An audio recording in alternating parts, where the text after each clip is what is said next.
¿Qué sucede cuando un actor dedica más de 5 décadas a su profesión, aparece en algunas de las películas y series de televisión más memorables de su generación y, aún así, sigue siendo un nombre que con demasiada frecuencia queda fuera de la conversación? Es posible que ya hayas visto su rostro. Tal vez en una antigua serie de televisión, en una película de Friends, en un drama criminal o en una historia que permaneció contigo mucho después de que aparecieran los créditos. Rara vez era la persona más ruidosa de la sala, pero había algo en su presencia que hacía que la gente lo mirara 2 veces. Clarence Williams III construyó una carrera basada en ese poder silencioso. Se hizo conocido por interpretar personajes que podían resultar peligrosos, reflexivos, misteriosos o profundamente humanos, muchas veces sin necesidad de explicarse. Su trayectoria no comenzó con ambiciones de Hollywood. Comenzó en Harlem, dentro de una familia marcada por el jazz y el blues, después de una infancia marcada por una ausencia que nunca pudo reparar. Y, curiosamente, la actuación lo encontró casi por accidente. Entonces, ¿cómo logró un joven que nunca había planeado convertirse en actor convertirse en uno de los intérpretes más singulares de su generación? Clarence Williams III nació el 21 de agosto de 1939 en Harlem, Nueva York, en una familia donde la música era mucho más que entretenimiento. Formaba parte del ambiente que lo rodeaba. Su padre, Clarence Clay Williams Jr., era saxofonista profesional, mientras que su madre desapareció cuando Clarence tenía apenas unos 6 meses y nunca volvió a ser vista. Fue criado por sus abuelos, y sus vidas lo conectaron con un capítulo extraordinario de la música afroamericana. Su abuelo era el compositor y pianista de jazz y blues Clarence Williams, quien había trabajado con figuras como Bessie Smith y Louis Armstrong durante el renacimiento de Harlem. Su abuela paterna, Eva Taylor, era cantante y actriz. Al crecer en Harlem, Clarence recordaba con cariño su vecindario. Le encantaban las películas y creció escuchando jazz y blues. Incluso había algo inusual en el lugar al que llamaba hogar. Su familia vivía encima de una funeraria, donde su abuela tocaba música de órgano durante los funerales. Esos detalles quizá parecían normales para un niño, pero se convirtieron en parte del ambiente que lo rodeaba. La música estaba abajo. Las películas vivían en su imaginación. Y la vida, con toda su seriedad, estaba lo suficientemente cerca como para poder escucharla a través de las paredes. Después de terminar la escuela secundaria, Clarence pasó unos 2 años en el ejército de Estados Unidos como paracaidista. Cuando dejó las Fuerzas Armadas, encontró trabajo en una agencia de publicidad y también trabajó en el comedor de la empresa. En aquel momento, actuar no formaba parte de sus planes. Entonces, un día cualquiera cambió todo. Clarence fue a visitar a su hermana en su trabajo en la INCA. Ella trabajaba como operadora de central telefónica, y él había ido porque quería pedirle prestados $20 para llevar a su novia a una cita. Su hermana le habló de una obra de teatro que se estaba representando abajo, así que fue a ver qué estaba sucediendo. Cuando entró en el ensayo, la directora le preguntó si era actor. Él respondió que no. Entonces ella le preguntó si quería convertirse en uno. Él respondió que sí. Fue casi así de sencillo. No había entrado al edificio buscando una carrera. No había pasado años haciendo planes para Hollywood. Simplemente siguió la sugerencia de su hermana y atravesó una puerta. Pero detrás de aquella puerta había una vida nueva. En la obra también participaban intérpretes que estaban comenzando sus propias trayectorias, entre ellos Cecily Tyson, Roscoe Lee Brown e Isabel Sanford. Clarence había entrado al mundo de la actuación casi por accidente, pero una vez allí comenzó a tomarse el oficio muy en serio.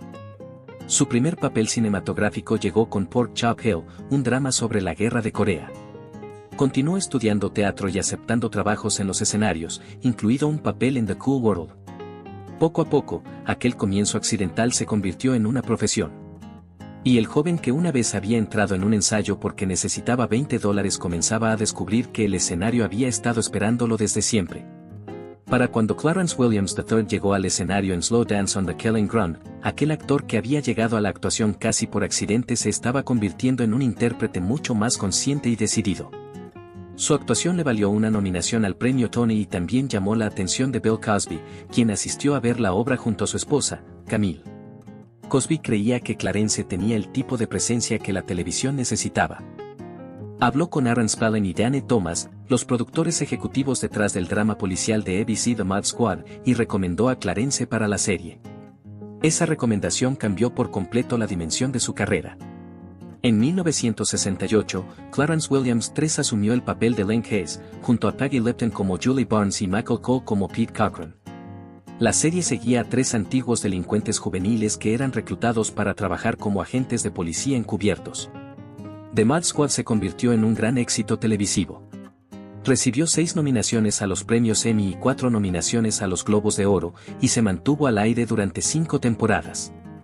Clarence apareció en más de 120 episodios. Pero el público recordó mucho más que las cifras. Recordó el afro. Recordó las gafas oscuras. Recordó la tranquila seguridad de Len Hayes. Para Clarence Williams III, el papel tenía un significado que iba mucho más allá de la popularidad televisiva.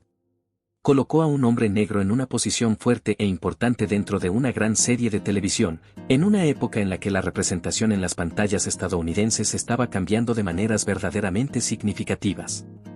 Entonces llegó una decisión que reveló algo sobre el hombre que estaba detrás del éxito. Cuando terminó su contrato, ABC quería que se quedara. Clarence decidió no renovarlo. Estaba preparado para seguir adelante en lugar de permanecer ligado al papel que lo había hecho famoso. Esa decisión se convertiría en parte de un patrón a lo largo de su carrera. No estaba interesado simplemente en ser visible. Quería seguir creciendo. En 1984, ese instinto lo llevó a una de las películas más reconocibles de su carrera, Purple Rain. Clarence interpretó al padre del personaje de Prince y, según el texto original, Prince lo quería personalmente para el papel después de verlo en la audición. Existía un contraste inusual entre los dos hombres. Clarence provenía de una profunda tradición de jazz y blues y, según se cuenta, no sabía mucho sobre Prince antes de la película. Sin embargo, esa distancia no le impidió crear una presencia memorable en pantalla. Después de Purple Rain, los papeles continuaron llegando. Apareció en Miami Vice y The Cosby Show. Interpretó distintos tipos de personajes en 52 Big Coupe I'm Gonna Get You Sucker, demostrando que su versatilidad iba mucho más allá de los papeles dramáticos serios. Después llegaron Twin Peaks, Deep Cover y Sugar Hill. Cada actuación añadía una nueva dimensión. Clarence Williams III no construyó su reputación interpretando una y otra vez al mismo personaje. La construyó desapareciendo dentro de mundos completamente diferentes y dejando en cada uno de ellos esa misma e inconfundible sensación de control. Esa era precisamente la cualidad que lo convirtió en un actor subestimado. No siempre exigía ocupar el centro de la escena. Simplemente hacía que fuera mucho más difícil olvidar la escena. El éxito no hizo que Clarence Williams III se sintiera cómodo con todos los papeles que Hollywood le ofrecía. Después de The Mod Squad, le propusieron participar en la película de Blaxploitation 3 The Hard Way, pero rechazó la oferta porque no quería interpretar personajes que consideraba unidimensionales o construidos alrededor de estereotipos. Esa decisión decía algo importante sobre Clarence. Estaba dispuesto a alejarse de la visibilidad si consideraba que el trabajo no era adecuado para él. En lugar de perseguir constantemente otro papel, se apartó del mundo del espectáculo durante un tiempo. Quería leer, viajar, aprender cosas nuevas y perfeccionar su oficio. Para un hombre que había llegado a la actuación casi por accidente, aquella fue otra decisión tomada deliberadamente. Regresó para la película de reunión de The Mod Squad en 1979 y apareció en Broadway en Night and Day. Después volvió a desaparecer de los reflectores, viajando y tomándose un tiempo para sí mismo hasta que finalmente decidió que estaba preparado para volver a actuar. Su regreso dio paso a un largo segundo capítulo. En 1983, apareció en Hill Street Blues. A partir de ahí, su carrera continuó avanzando entre la televisión y el cine, con papeles en Deep Cover, Sugar Hill, Against the Wall, Tales from the Hood, Rebound, Odlum, Sprang, The Brave, George Wallace, The Legend of 1900, Half-Baked, Life, The General's Daughter, Blue Hill Avenue y American Gangster. La variedad era extraordinaria. Podía interpretar a figuras de autoridad, criminales, padres, músicos, militares, detectives y personajes cuyas intenciones eran difíciles de descifrar. Nunca parecía estar atrapado dentro de una sola versión de sí mismo. Entonces llegó Mr. Sims en Tales from the Hood. El papel le ofreció a Clarence la oportunidad de explorar un personaje mucho más oscuro. Interpretó a un misterioso empresario funerario en una película que utilizaba el terror para abordar temas serios como el racismo, el abuso infantil, la brutalidad policial y la violencia de las pandillas. Según se cuenta, Clarence veía aquel papel como una oportunidad para transmitir mensajes difíciles a los jóvenes negros. El personaje era aterrador, pero debajo del horror había una historia sobre las consecuencias y las realidades que enfrentaban las comunidades. La intensidad de su actuación lo siguió incluso fuera de la pantalla. Según el texto original, agentes del FBI fueron llamados al set después de que Clarence Williams III recibiera amenazas de muerte relacionadas con su papel de Mr. Sims. La fuente no estableció el motivo exacto de esas amenazas, por lo que sería incorrecto convertir las especulaciones en hechos. Lo que sí puede decirse es que Clarence abordó al personaje con una concentración extraordinaria. Un compañero de reparto recordó posteriormente que, cuando Clarence llegaba al set, ya estaba metido en el personaje y mantenía toda su atención centrada en Mr. Sims. Esa concentración silenciosa se convirtió en parte de su reputación. No necesitaba gritar para hacer que una escena resultara inquietante. Podía simplemente quedarse allí, mirar a la cámara y dejar que el silencio hiciera el trabajo. Incluso en las últimas etapas de su carrera, Clarence continuó aceptando papeles desafiantes. En 2007, interpretó a Bumpy Johnson en American Gangster junto a Denzel Washington y Russell Crowe. Años después, apareció en la serie de televisión Empire. Su carrera había cambiado muchas veces. Y el hombre también había cambiado con ella.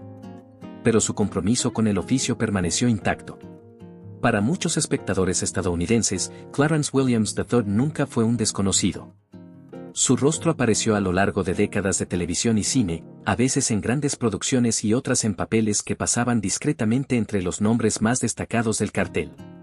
Quizá esa sea una de las razones por las que su carrera merece ser revisada. Estuvo vinculado a The Mod Squad, Purple Rain, Deep Cover, Sugar Hill, Tales from the Hood, Odlum, Life y American Gangster. Eran historias muy diferentes, pero Clarence encontró la manera de encajar en cada una de ellas. Su trabajo también reflejó una América que estaba cambiando. A través de su familia, provenía del mundo del renacimiento de Harlem, llegó a la televisión durante un periodo importante para la representación de la población negra, y continuó trabajando mientras Hollywood atravesaba generaciones de cambios culturales. Sin embargo, el reconocimiento no siempre estuvo a la altura de la cantidad de actuaciones memorables que ofreció. La palabra infravalorado a veces puede sonar como una queja. En el caso de Clarence Williams III, parece más bien una invitación a recordarlo. Los premios pueden preservar un nombre, pero el público preserva una actuación. Y para los espectadores que crecieron viendo la televisión y el cine estadounidense a lo largo de las décadas, Clarence Williams III dejó algo que los premios por sí solos nunca podrían medir completamente. Dejó personajes que la gente recordó. El 4 de junio de 2021, Clarence Williams III murió en su casa de Los Ángeles después de luchar contra el cáncer de colon. Tenía 81 años. Durante más de 5 décadas, pasó por la televisión, el teatro y el cine estadounidenses sin permitir jamás que un solo papel definiera toda su carrera. Fue Lankes en The Mod Squad, el padre en Purple Rain, Mr. Sims en Tales from the Hood y una larga lista de personajes que demostraron hasta dónde podía llegar la versatilidad de un actor infravalorado. Pero quizá la parte más significativa de su historia fue la manera tan inesperada en que comenzó. Un joven entró en un ensayo porque su hermana le había hablado de una obra de teatro. Había ido allí con la esperanza de pedir prestados $20 para una cita. En cambio, alguien le hizo una sencilla pregunta sobre convertirse en actor. Él dijo que sí. Aquella única respuesta abrió una puerta. Detrás de ella había toda una vida de trabajo, incertidumbre, decisiones, periodos de calma, personajes difíciles y actuaciones que permanecieron en la memoria del público mucho después de que la pantalla se volviera negra. Clarence Williams III no necesitó un Oscar para hacer que aquellas actuaciones fueran importantes. El valor de un actor no siempre se mide por los trofeos, los titulares o la frecuencia con la que su nombre aparece en la parte superior de una lista. A veces se mide por el reconocimiento. Por ese momento en el que una vieja película aparece en televisión y, de repente, te das cuenta de que el actor que recuerdas de una sola escena ha formado parte de tu vida durante años. Ese era Clarence Williams III. Su carrera atravesó generaciones. Su trabajo se extendió desde The Mod Squad hasta American Gangster, desde dramas televisivos hasta películas que se convirtieron en parte de la cultura popular afroamericana. Demostró que un actor podía mantenerse vigente cambiando sin perder la disciplina que hacía creíble cada actuación. Y quizá por eso la expresión actor infravalorado no tiene por qué ser un juicio. Puede ser un recordatorio. Un recordatorio de que algunos artistas nunca recibieron todo el reconocimiento que merecían mientras estuvieron aquí, pero su trabajo continuó hablando después de que se fueron. Clarence Williams III dejó atrás esas voces. Dejó a Len Hayes, a M.R. Sims, al padre de Purple Rain y a todos los demás personajes que llevaron fragmentos de su talento a los recuerdos de quienes los vieron. Las luces finalmente se apagaron. La pantalla finalmente se fundió en negro. Pero en algún lugar, una vieja película todavía está reproduciéndose. Alguien todavía está mirando. Y durante unos minutos de silencio, Clarence Williams III sigue allí. Si recuerdas a Clarence Williams III, cuéntanos qué actuación permaneció contigo durante más tiempo. Tal vez fue The Mod Squad. Tal vez fue Purple Rain o Tales from the Hood. O quizá lo descubriste en alguna de las muchas películas y series de televisión que llegaron después. A veces,